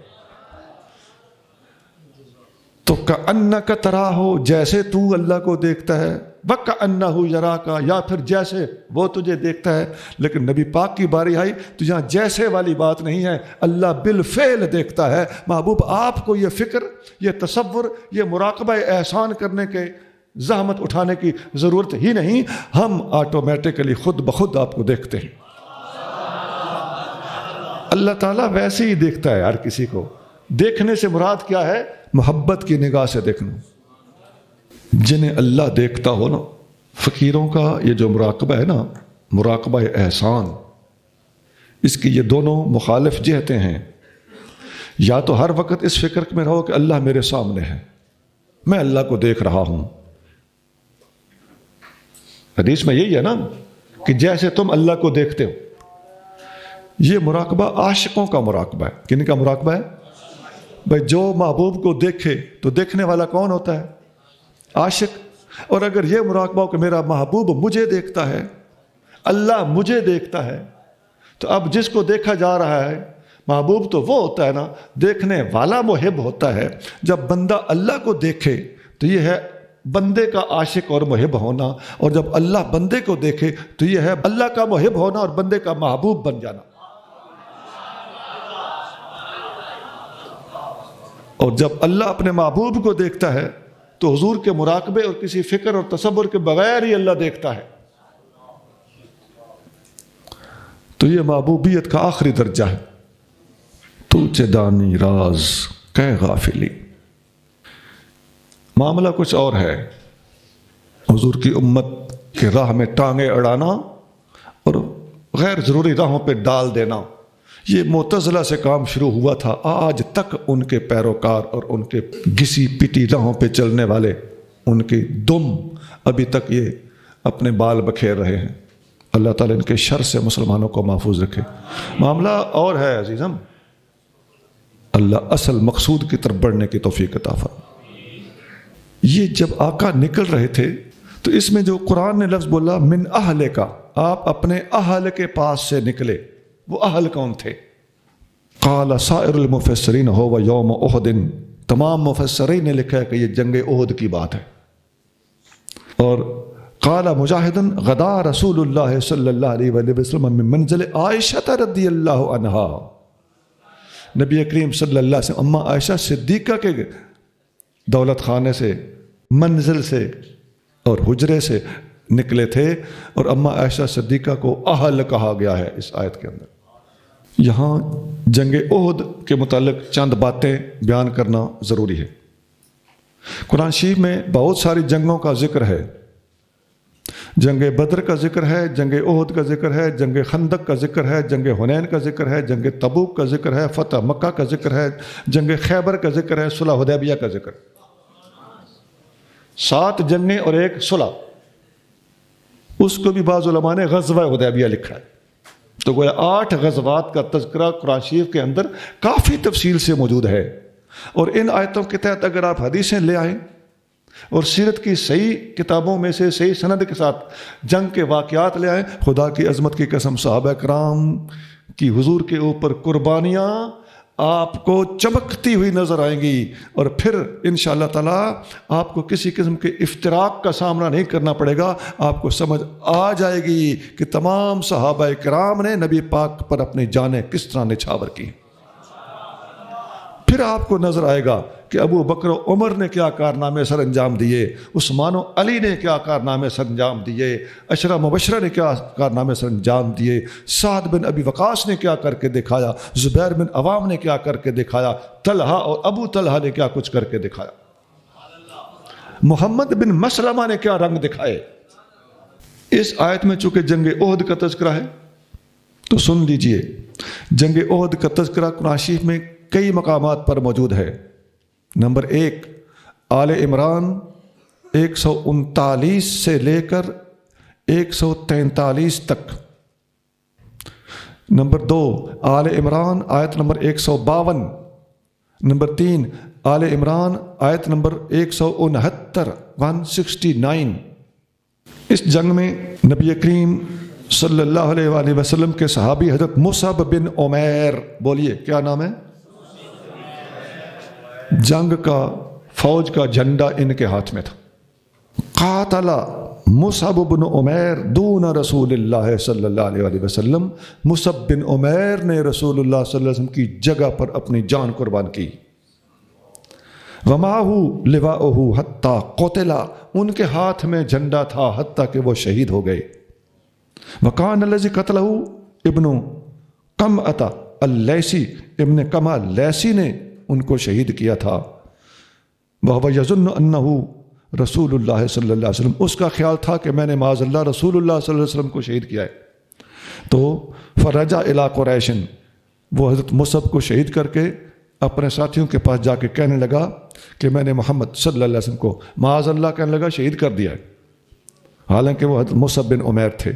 آتا رسول اللہ صلی اللہ علیہ وسلم علی بن ابی طالب، پھر جھنڈا نبی کریم صلی اللہ علیہ وسلم علی بن ابی طالب کے ہاتھ میں دیا۔ یہ حدیث دلائل النبوہ امام بیہقی کی ہے، اس کے اندر حدیث نمبر 1124 ہے، 1124۔ سن لیں، فقیر جو حوالے دے رہا ہے انیشل بیسک حوالے ہیں، اس سے سینئر حوالے نہیں ہوں گے۔ انسان ہوں، شاید کہیں بھول جاؤں یا کوئی حوالہ رہ گیا ہو، سب سے بیسک اور بنیادی حوالے پوری کی پوری تفسیر کے اندر آپ کو ملیں گے انشاءاللہ۔ اسی جنگ کے دوران نبی کریم صلی اللہ علیہ وآلہ وسلم حضرت سعد بن ابی وقاص، صحابی کا نام لیں، کیا ہے جی، ان کو نبی پاک علیہ السلام تیر پکڑا رہے تھے اور فرما رہے تھے مار تیر تجھ پہ میرے ماں باپ قربان، ارمے فداک ابی و امی، بخاری حدیث نمبر 4055 4055۔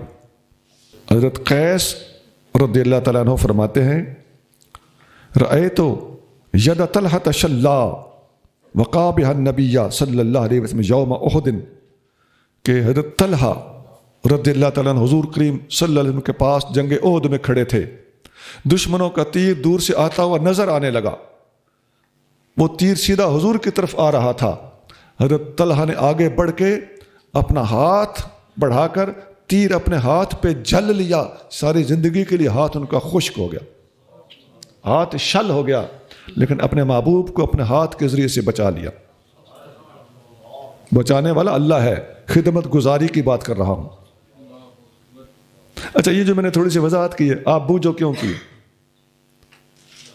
مسلمانوں کے مخالف ایسے شرارتی ہیں کہ ہو سکتا ہے اس بات پہ پکڑ کرے کہ تم نے یہ کیوں بولا کہ حضور کو بچا لیا۔ یہ باتیں قیامت کے دن اللہ کی بارگاہ میں جب کریں گے نا تو پتہ نہیں، مالک ہے، میں کچھ کہہ نہیں سکتا، لیکن مسلمان بہت ہی گندے طبقے کے آگے پھنسے ہوئے۔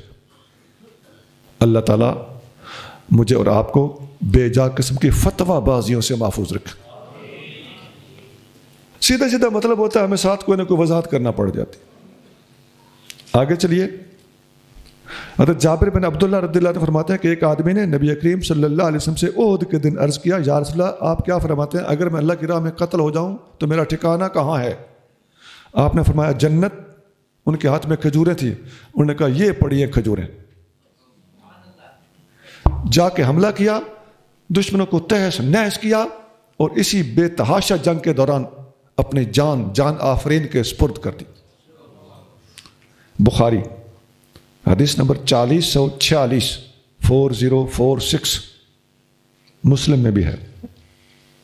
حضرت خباب بن عرط رضی اللہ تعالی عنہ فرماتے ہیں کہ مصعب بن عمیر جنگ احد میں شہید ہوئے، تو جب ان کو کفن دینا تھا تو ایک چھوٹی سی چادر ہمارے پاس تھی، ہم ان کے سر کو ڈھانپتے تھے تو پیر ننگے ہو جاتے تھے، پیروں کو ڈھانپتے تھے تو سر کھل جاتا تھا۔ بالآخر نبی کریم صلی اللہ علیہ وآلہ وسلم نے فرمایا کہ اس کا سر ڈھانپ دو اور پاؤں کے اوپر گھاس ڈال دو۔ اس طرح انہیں دفن کیا گیا۔ بخاری حدیث نمبر 4047۔ نبی کریم صلی اللہ علیہ وسلم اس جنگ میں شدید زخمی ہوئے، آپ صلی اللہ علیہ وآلہ وسلم اپنا خون مبارک پوچھ رہے تھے اور فرما رہے تھے اللہ مغفر لقومی، اے اللہ میری قوم کو معاف کر دینا، فإنہم لا یعلمون، یہ مجھے نہیں جانتے۔ رحمت کی انتہا ہے کہ نہیں؟ بخاری حدیث نمبر 3477 3477، مسلم اور ابن ماجہ میں بھی یہ حدیث موجود ہے۔ اسی جنگ میں آپ کریم صلی اللہ علیہ وآلہ وسلم زخمی ہوئے جب، تو آپ کے سر مبارک سے خون رک نہیں رہا تھا۔ سیدنا علی المرتضیٰ رضی اللہ تعالی عنہ ڈھال میں پانی بھر بھر کے لا رہے تھے، اور سیدھا زہرا پاک علی ابیہا و علیہ الصلاۃ والسلام زخم مبارک دھو رہی تھیں۔ بالآخر چٹائی جلا کر آپ کے زخم مبارک میں اس کی راکھ بھری گئی، تب خون رکا۔ اسی جنگ میں حضرت سیدنا امیر حمزہ حضور کریم صلی اللہ علیہ وآلہ وسلم کے پیارے چچا شہید ہوئے، ان کو وحشی نے قتل کیا، جو بعد میں صحابی بن کر رضی اللہ تعالی عنہ کہلانے کے حقدار بنے۔ اور یہ حضرت جبیر بن مطعم اس وقت مسلمان نہیں تھے، یہ ان کے غلام تھے،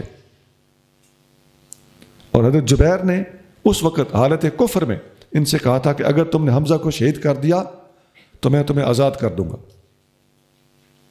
پھر بعد میں انہوں نے مسلمہ کذاب کو قتل کیا اور کہتے تھے کہ میں نے حمزہ کی شہادت کے جرم کا بدلہ چکا دیا ہے، مجھے امید ہے اللہ مجھے معاف کر دے۔ حضرت واشی کا سیدنا حمزہ کو شہید کرنا بخاری شریف 4072۔ جنگ بدر میں 70 کافر شہید ہوئے تھے اور جنگ احد میں 70 مسلمان شہید ہوئے۔ ابو سفیان نے کہا، اس وقت یہ مسلمان نہیں ہوئے تھے، ابو سفیان نے کہا یومن بیوم بدر والحرب سجال، بدر کے دن کا بدلہ احد ہے اور جنگ ادلا بدلہ ہوتی ہے۔ آگے چلیے، بہت حدیثیں ہیں، میں نے بہت شارٹ کیا ہے، کتاب کے اندر ساری موجود ہیں، بالترتیب کوشش کی گئی ہے کہ ترتیب وار بیان کی جائیں۔ آگے پڑھیے۔ إذ همت طائفتان منكم أن تفشلا والله وليهما وعلى الله فليتوكل المؤمنون۔ جب تم میں سے دو گروہوں نے بزدلی ظاہر کرنے کا ارادہ کیا، اس حال میں کہ اللہ ان کا مددگار تھا اور ایمان والوں کو اللہ ہی پر توکل کرنا چاہیے۔ یہ جنگ احد کی بات آگے چل رہی ہے۔ دو گروہوں نے کمزوری دکھانے کا ارادہ کیا۔ وہ دو گروہ کون سے تھے؟ جب جنگ احد کے لیے نبی کریم صلی اللہ علیہ وآلہ وسلم نکلے تو 1000 بندہ ساتھ تھا، ان میں سے 300 بندے عبداللہ بن ابی منافق کے تھے، اور عین موقع پر عبداللہ بن ابی منافق نے بے وفائی کی اور اپنے 300 بندے لے کر واپس پلٹ آیا۔ اب یہ ایک نفسیاتی مسئلہ ہے کہ بعض اہل حق بھی کسی غلط آدمی کی کسی روش کے بارے میں وہاں ایک ظاہری اور فوری صورتحال دیکھ کر ان کا بھی کچھ سوچ کا زاویہ، اگرچہ اندر اخلاص ہوتا ہے تو وہ سوچ کا زاویہ جو ہوتا ہے اس اعتبار سے وہ بھی تخلف اس کا ارادہ کر بیٹھتے ہیں۔ تو یہی الفاظ یہاں پر ہیں کہ وہ تو غیر مخلص اور منافق آدمی تھا، لیکن مخلصین کے بھی 2 گروہ ایسے تھے جو یہ صورتحال دیکھ کر تھوڑا سا پریشان ہوئے، اور انہوں نے تخلف کا معنی ہوتا ہے پیچھے ہٹنا، اور جبن جس کے لیے قرآن میں تفشلا کا لفظ استعمال ہوا ہے، پیچھے ہٹنے کا ارادہ کیا، کمزوری کا ارادہ کیا۔ وہ 2 گروہ کون سے تھے؟ وہ تھے بنو سلمہ اور بنو حارثہ۔ بنو سلمہ خزرج میں سے تھے اور بنو حارثہ اوس میں سے تھے۔ یہ مسلمان تھے، مخلص تھے، لیکن صورتحال کی وجہ سے ان کو تھوڑی سی ٹینشن بنی، تو ان کی اس ٹینشن کو اللہ تعالیٰ نے اس جگہ پر بیان کیا۔ تو پھر انہوں نے جب صورتحال کو سمجھ لیا تو بھانپ گئے کہ یہ عبداللہ بن ابی کی ساری منافقت چال ہے، یہ بے ایمان واپس جا رہا ہے تو کسی وجہ کے بغیر جا رہا ہے، اپنی منافقت کی وجہ سے جا رہا ہے، ہم اپنے موقف سے کیوں ہٹیں؟ وہ پھر نبی پاک صلی اللہ علیہ وسلم کے قدموں سے لگ گئے اور جنگ میں خوب اپنا جوہر دکھائے، اپنی ذمہ داری کا مظاہرہ کیا۔ حضرت جابر بن عبداللہ رضی اللہ تعالیٰ عنہ کا بیان ہے ان اہل حق کے بارے میں، وہ فرماتے ہیں کہ فینا نزلت، یہ آیت اذ ہمت طائفتان منکم ان تفشلا واللہ ولیہما، فرمایا یہ ہمارے بارے میں نازل ہوئی تھی۔ اب حضرت جابر بن عبداللہ دنیا جانتی ہے کہ کتنے مخلص صحابی، یہ صرف وقتی صورتحال تھی، فرمایا ہمارے بارے میں نازل ہوئی، لیکن آگے بڑی دلچسپ، خوبصورت اور محبت سے لبریز بات کرتے ہیں۔ فرماتے ہیں نحن الطائفتان بنو حارثہ و بنو سلمہ، ہم 2 گروہ تھے، بنو حارثہ اور بنو سلمہ۔ فرماتے ہیں یہ آیت جب ہمارے بارے میں نازل ہوئی نا تو پڑھنے والا شاید سمجھے کہ اس آیت میں ان کی سبکی ہے، ایسا کچھ نہیں ہے۔ یہ آیت نازل نہ ہوتی نا تو ہمیں کوئی خوشی نہیں تھی، نازل ہونے سے ہمیں زیادہ خوشی ہوئی ہے۔ کیوں؟ فرماتے ہیں لقول اللہ واللہ ولیہما، اس آیت کے بیچ میں الفاظ ہیں اللہ ان کا ولی ہے، صاف پتہ چل گیا کہ یہ کھرے لوگ تھے، مخلص تھے، اللہ کہتا ہے میں ان کا ولی ہوں۔ فرماتے ہیں اللہ نے جو یہ الفاظ استعمال کیے ہیں نا تو ہمیں اس آیت کے اندر اپنی کوئی سبکی نہیں لگتی، یہ اعزاز ہمیں ہر سبکی پر بھاری ہے۔ حدیث کہاں ہے؟ بخاری، حدیث نمبر 4558، 4558۔ وَلَقَدْ نَصَرَكُمُ اللَّهُ بِبَدْرٍ وَأَنْتُمْ أَذِلَّةٌ فَاتَّقُوا اللَّهَ لَعَلَّكُمْ تَشْكُرُونَ۔ اور بے شک اللہ نے بدر میں تمہاری مدد کی اس حال میں کہ تم اس وقت کمزور تھے، تو اللہ سے ڈرو تاکہ تم شکر گزار ہو جاؤ۔ بے شک اللہ نے بدر میں بھی تمہاری مدد کی۔ یہ بدر کا صاف لفظ آ گیا جی۔ اب جنگ بدر کی بات شروع ہوتی ہے۔ وَأَنْتُمْ أَذِلَّةٌ، آپ لوگ تھوڑے تھے، تعداد کے لحاظ سے بھی، اسلحہ کے لحاظ سے بھی۔ تعداد بھی تھوڑی تھی اور اسلحہ بھی کافروں کے مقابلے پہ کم تھا۔ آگے چلیے۔ إِذْ تَقُولُ لِلْمُؤْمِنِينَ أَلَنْ يَكْفِيَكُمْ أَنْ يُمِدَّكُمْ رَبُّكُمْ ب3,000 مِّنَ الْمَلَائِكَةِ مُنزَلِينَ۔ جب آپ مسلمانوں سے فرماتے تھے کیا تمہیں یہ کافی نہیں کہ تمہارا رب تمہاری مدد فرمائے 3,000 نازل کیے ہوئے فرشتوں سے؟ جی، آقا کریم صلی اللہ علیہ وسلم نے 3,000 فرشتوں کے آنے کا صحابہ اکرام کو مجدہ سنایا۔ اللہ تعالیٰ نے اپنے محبوب کے اس مجدے کی لاج رکھی، بلکہ کچھ اضافہ کر دیا۔ آگے پڑھیے وہ اضافہ اگلی آیت میں۔ بَلَىٰ إِن تَصْبِرُوا وَتَتَّقُوا وَيَأْتُوكُم مِّن فَوْرِهِمْ هَٰذَا يُمْدِدْكُمْ رَبُّكُم ب5,000 مِّنَ الْمَلَائِكَةِ مُسَوِّمِينَ۔ کیوں نہیں، اگر تم ٹھہرے رہو اور اللہ سے ڈرو اور وہ اسی وقت یکدم تم پر آ پڑیں تو اسی آن تمہارا رب تمہاری مدد فرمائے گا 5,000 نشان والے فرشتوں سے۔ میرا محبوب 3,000 فرما رہے ہیں، میں مزید حوصلہ افزائی کے لیے 5,000 دے دیتا ہوں۔ مصوبین، اس کا مطلب ہے کہ جن کے ماتھوں پر جنگ کی علامت لگی ہوئی ہو۔ وَمَا جَعَلَهُ اللَّهُ إِلَّا بُشْرَىٰ لَكُمْ وَلِتَطْمَئِنَّ قُلُوبُكُمْ بِهِ وَمَا النَّصْرُ إِلَّا مِنْ عِندِ اللَّهِ الْعَزِيزِ الْحَكِيمِ۔ اور نہیں کیا اللہ نے اس کو مگر خوشخبری تمہارے لیے، اور تاکہ اس سے تمہارے دل مطمئن ہو جائیں، اور مدد صرف اللہ بہت غالب نہایت حکمت والے کی طرف سے ہے۔ جی، یہ جو فرشتوں کا وعدہ تھا یہ آپ لوگوں کے لیے بشارت تھی اور دلوں کو مطمئن کرنے کے لیے تھا، ورنہ جنگ میں فتح تو اللہ کے فضل سے ہوتی ہے۔ آگے جی۔ لِيَقْطَعَ طَرَفًا مِّنَ الَّذِينَ كَفَرُوا أَوْ يَكْبِتَهُمْ فَيَنقَلِبُوا خَائِبِينَ، تاکہ کافروں کے ایک گروہ کو کاٹ دے یا انہیں ذلیل کرے کہ وہ ناکام لوٹ جائیں۔ یعنی اس جنگ کے نتیجے میں اللہ تعالیٰ کافروں کے ایک گروہ کو قتل کروائے یا انہیں رسوا کر دے، اور یہ خائب و خاسر اور ناکام ہو کر واپس جائیں۔ مسلسل آپ کے سامنے 5 آیتیں پڑھی گئیں اور میں نے ان کی زیادہ وضاحت نہیں کی۔ اس کی وجہ یہ تھی کہ یہ جنگ بدر سے تعلق رکھنے والی ساری آیتیں تھیں۔ اب یک بارگی جنگ بدر کی مختصر سی تفصیل آپ کی خدمت میں رکھی جاتی۔ جنگ بدر کا ذکر ان آیتوں کے علاوہ سورۃ الانفال آیت نمبر 9 سے لے کر آیت نمبر 13 تک میں موجود ہے۔ انفال 9 تا 13۔ جب جنگ بدر کے لیے تیاریاں ہو رہی تھیں تو نبی کریم صلی اللہ علیہ وآلہ وسلم نے صحابہ کو مشورے کے لیے بلایا۔ میٹنگ ہوئی۔ نبی پاک صلی اللہ علیہ وسلم نے دبے لفظوں میں صحابہ اکرام سے ان کے ارادے پوچھنا چاہے اور ہمت کا جائزہ لینا چاہا، تو صحابہ اکرام نے کھلے دل، بڑی ہمت اور نبی پاک صلی اللہ علیہ وسلم سے مکمل وفا کا ارادہ ظاہر کیا۔ حضرت مقداد بن اسود رضی اللہ تعالی عنہ عرض کرنے لگے، یا رسول اللہ لا نقول کما قال قوم موسیٰ، ہم وہ بات نہیں کریں گے جو موسیٰ علیہ السلام کی قوم نے اپنے نبی سے کی تھی، آپ حکم فرمائیں۔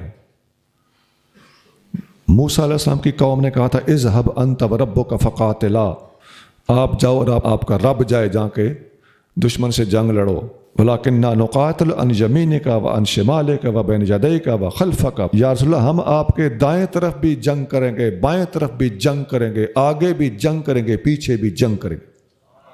چاروں سائڈیں گن کے سنائیں۔ اظہار ما فی الضمیر کے لیے الفاظ کا انتخاب دیکھیے۔ آپ اشارہ تو فرمائیں، ہم تماشے دکھا دیں گے، دنیا دیکھ لے گی کہ محمد عربی کے غلام جنگ کیسے کرتے ہیں۔ فرأیت النبی صلی اللہ علیہ وسلم اشرق وجہہ وسرہ یعنی قولہ۔ عبداللہ بن مسعود کہتے ہیں کہ میں نے اپنی آنکھوں سے دیکھا نبی کریم صلی اللہ علیہ وسلم کا چہرہ مبارک چمک اٹھا۔ آپ بہت خوش ہو گئے۔ بخاری شریف میں 3952 3952 ذہن گرامی یہ ساتھ ساتھ ذہن میں رکھتے جائیں کہ بخاری کے دشمنوں کو بخاری کیوں بری لگتی ہے۔ حضرت برا بن عازب رضی اللہ تعالیٰ عنہ فرماتے ہیں استس غرتو انا و ابن عمر یوم بدر، میں اور عبداللہ بن عمر جنگ بدر میں شوق لے کر آئے تھے کہ جنگ لڑیں گے، لیکن ہمیں نبی کریم صلی اللہ علیہ وسلم نے ہماری عمر چھوٹی ہونے کی وجہ سے واپس بھیج دیا۔ یہ 14 سال کے تھے۔ اس سے اگلے سال جب جنگ احد ہوئی تو نبی پاک نے ان کو اس جنگ میں شامل ہونے کی اجازت دی۔ یہاں سے علماء نے مسئلہ ثابت کیا ہے کہ بچے کے بالغ ہونے کی عمر 15 سال ہے۔ اور حضرت برا فرماتے ہیں کہ اس دن 60 سے کچھ اوپر مہاجر اس جنگ میں شامل ہوئے اور 240 سے کچھ اوپر انصاری اس جنگ میں شامل ہوئے۔ 60 سے کچھ اوپر، 240 سے کچھ اوپر، 60 اور 240 300 اور کچھ اوپر وہ 313۔ حدیث میں آتا ہے کہ جنگ بدر میں شامل ہونے والے صحابہ کی تعداد 313 تھی۔ اب یہ جو کچھ اوپر والی حدیث ہے، 60 مہاجر کچھ اوپر، 240 انصاری اور کچھ اوپر، بخاری شریف میں ہے حدیث نمبر 3956 3956، اور ٹوٹل تعداد 313 تھی، بخاری 3957۔ ان انس رضی اللہ تعالیٰ عنہ قال قال رسول اللہ صلی اللہ علیہ وآلہ وسلم هذا مسرع فلان قال ويده يده على الارض ها هنا وها هنا قال فما مات احدهم عن موضع يد رسول اللہ صلی اللہ علیہ وآلہ وسلم۔ حضرت انس بن مالک فرماتے ہیں کہ جنگ بدر سے ایک دن پہلے نبی کریم صلی اللہ علیہ وآلہ وسلم نے اپنے ہاتھ مبارک سے بتایا یہاں فلاں قتل ہوگا، یہاں پر فلاں لیٹا ہوگا، یہاں پر فلاں پھڑک رہا ہوگا، اور 1 انچ بھی کوئی بندہ نبی پاک علیہ السلام کی نشاندہی سے سجے کھبے نہیں مرا۔ جہاں حضور نے ہاتھ رکھا تھا وہیں پر وہ سارے دشمن اسلام مرے۔ مسلم شریف 4621 4621۔ آگے جنگ بدر کے اسباب، پس منظر، پورا لمبا واقعہ ہے۔ ساری ڈیٹیل جو تاریخی اور سیرت کی کتابوں میں موجود ہے۔ بیسک ماخذ 2.5-3 صفحے، بڑے بڑے صفحے، وہ دلائل النبوہ امام بیہقی کی ہے، اور حدیث نمبر 923، اور سیرت ابن ہشام جلد نمبر 2 صفحہ 606 سے لے کے 621 تک، 606 تا 621۔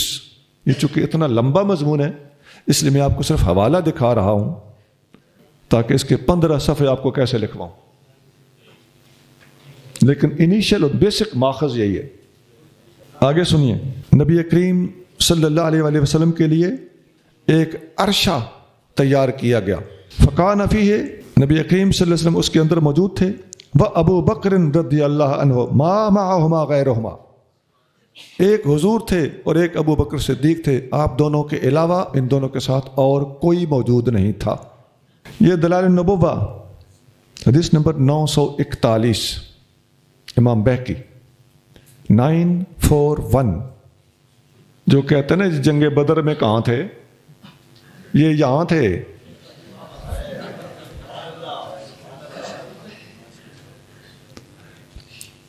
حضرت علی المرتضیٰ رضی اللہ تعالیٰ فرماتے ہیں کہ جب ہم میٹنگ کر رہے تھے کہ حضور کریم صلی اللہ علیہ وآلہ وسلم کے ساتھ آقا کا پہرا کون دے گا، عریش میں کون ٹھہرے گا، تو کوئی بندہ یہ ذمہ داری قبول کرنے کا رزق نہیں لے رہا تھا۔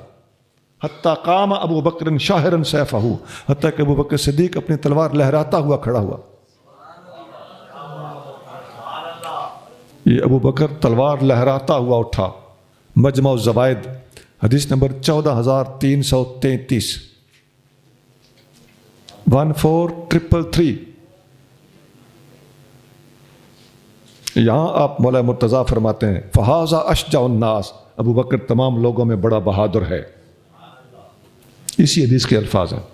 ابو اسحاق فرماتے ہیں کہ سأل رجل البراء وانا اسمع، کسی بندے نے براء بن عازب پر سوال کیا، میں سن رہا تھا. قال اشاہد علی بدرن، کیا حضرت علی جنگ بدر میں شامل تھے؟ حضرت براء بن عازب رضی اللہ تعالیٰ نے جواب دیا بارز و ظاہرا، تم پوچھتے ہو علی شامل تھے کہ نہیں؟ علی ابھرے اور للکار کر ابھرے تھے. بارزا سر عام تھے، اور ظاہرا اور کوئی پوشیدگی نہیں تھی، سر عام تھے. حدیث کہاں ہے؟ بخاری شریف میں 3970. یہ بارزا و ظاہرا بڑے ڈاڈے الفاظ ہیں. ابن عباس رضی اللہ تعالیٰ فرماتے ہیں کہ نبی کریم صلی اللہ علیہ وسلم نے بدر کے دن یہ دعا فرمائی اللہم انی انشدک عہدک و وعدک، اے اللہ میں تمہیں تیرا عہد اور وعدہ اس کا واسطہ دیتا ہوں، اس کی قسم دیتا ہوں. اللہم ان شئت لم توبت، اگر تو چاہے تو ان سب مٹھی بھر بندوں کو شہید کرا دے تو تیری دنیا میں پھر عبادت کرنے والا کوئی نہ بچے گا. ابو بکر صدیق رضی اللہ تعالیٰ عنہ نے نبی کریم صلی اللہ علیہ وسلم کا دست اقدس تھام لیا اور عرض کرتے ہیں حسبک یا رسول اللہ، بس کیجئے. فخرج وہو یقول، نکلے اور آپ یہ دعا فرما رہے تھے سیہزم الجمع ویولون الدبر، یہ سارے گروہ ہلاک ہوں گے، دشمن کا سارا کرتا دھرتا پوری فوج ہلاک ہوگی اور پیٹھ پھیر کر بھاگیں گے. سورۃ قمر کی آیت نمبر 45 ہے جو حضور صلی اللہ علیہ وسلم نے اس وقت تلاوت فرمائی. یہ حدیث بخاری شریف میں 3953 3953. ایک حدیث میں آتا ہے حضرت ابو ذر غفاری رضی اللہ تعالیٰ عنہ فرماتے ہیں کہ یہ آیت جو ہے نا ہازان خصمان اختصموا فی ربہم، یہ دو گروہ ہیں جو اپنے رب کے بارے میں آپس میں لڑے، جنگ کی. یہ سورۃ حج کی آیت نمبر 19 ہے. یہ ابو ذر فرماتے ہیں یہ کس بارے میں نازل ہوئی تھی؟ فی ستۃ من قریش، 6 بندے تھے ٹوٹل، 6 کے 6 قریشی تھے، ان میں سے 3 مسلمان تھے اور 3 کافر تھے. ٹوٹل کتنے ہوئے؟ 6. مسلمانوں میں سے کون تھے؟ فرمایا علی و حمزہ و عبیدہ بن الجراح. اور کافر کون تھے؟ شیبہ، عتبہ اور ولید. یہ 6 بندوں کے بارے میں یہ آیت نازل ہوئی تھی.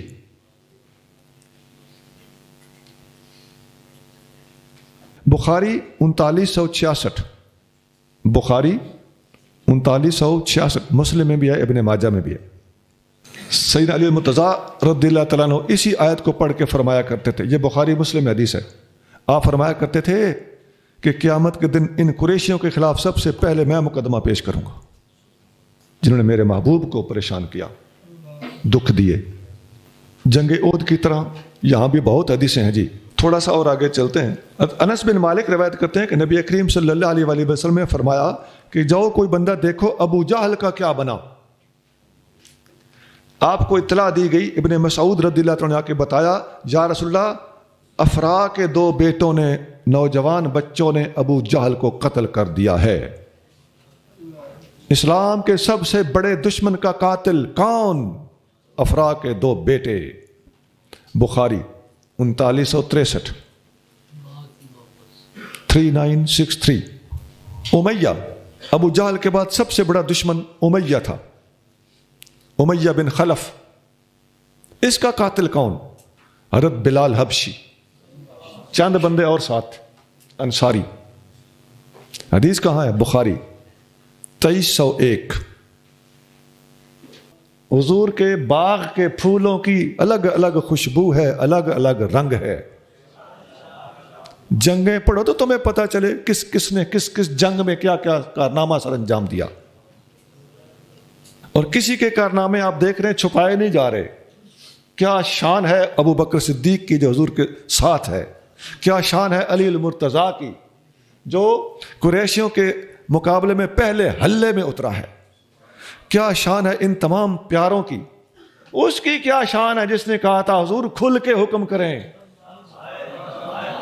اس کی کیا شان ہے؟ کیا شان ہے اس کی جس کو حضور نے تیر پکڑائے اور فرمایا ارم فدا کا ابی و امی، میرے ماں باپ فدا ہوں؟ اور کیا شان ہے ان بچوں کی جنہوں نے ابو جہل جیسا خطرناک فرعون قتل کیا؟ اور کیا شان ہے بلال حبشی کی جس نے امیہ جیسا خطرناک فرعون ثانی قتل کیا؟ حضرت زبیر رضی اللہ تعالیٰ عنہ حضور کی پھپھی کے بیٹے ہیں، ابو بکر صدیق کے داماد ہیں، حضرت اسماء بنت ابی بکر صدیق کے شوہر ہیں۔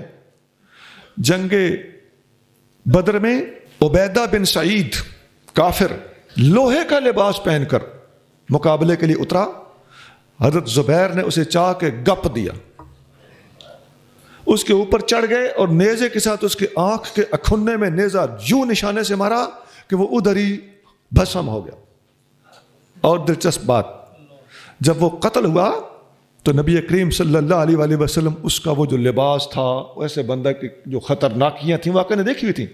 حضور صلی اللہ علیہ وسلم اس کے قتل پر اتنے خوش ہوئے، حضرت زبیر کو کہنے لگے یہ نیزہ مجھے دے دو، جس نیزے سے اس کافر کو قتل کیا ہے یہ یادگار کے طور پر میں پاس رکھنا چاہتا ہوں۔ کوئی اور ہوتا تو کیا کہتا، جی حضور نے تبرک مانگا تھا۔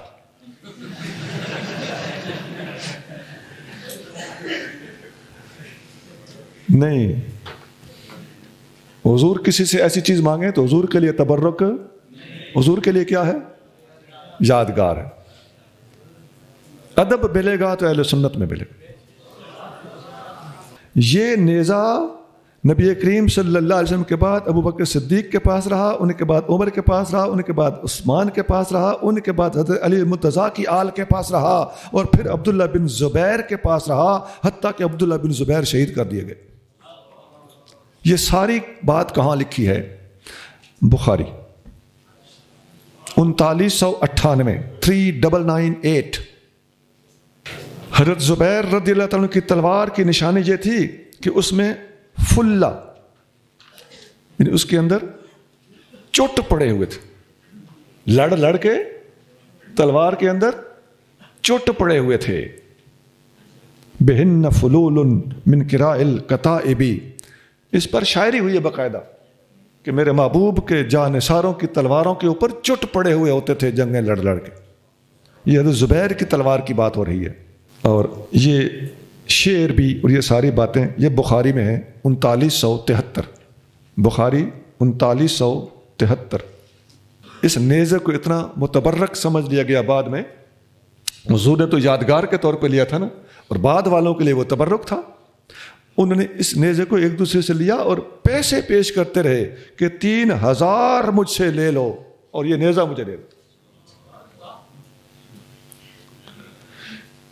اس کی یہ قیمت لگنا یہ سارا اسی حدیث میں ہے جو میں نے آپ کو ابھی لکھائی ہے 3973۔ اسی جنگ میں جب کافر 70 مر گئے، نبی پاک علیہ الصلوۃ والسلام نے انہیں بدر کے کنویں میں پھینکوایا اور آقا نے آواز دی جو میں کہتا تھا اب پتہ چلا ہے کہ وہ حق تھا۔ تو یہ لمبی حدیث ہے، بخاری میں ہے حدیث نمبر 3976، ویسے مسلم میں بھی ہے، ایک حوالہ لکھا 3976 3976۔